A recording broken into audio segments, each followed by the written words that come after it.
Part 2 of a day at Kangaroo Kids. This is what a typical day at Kangaroo Kids looks like.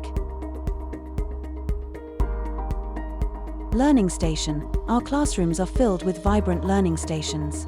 These small group learning stations are the heart of our learner-led approach. These small groups allow facilitators to focus on learners developing or reinforcing specific concepts and skills, which leads them to participate in whole group activities. So many things on the table. What do you think we are going to do? What did we learn yesterday? About which insect? Spider. Spider, very good. And how many legs does spider have? 8.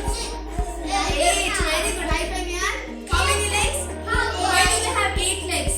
Which family they belong to? Turkish family.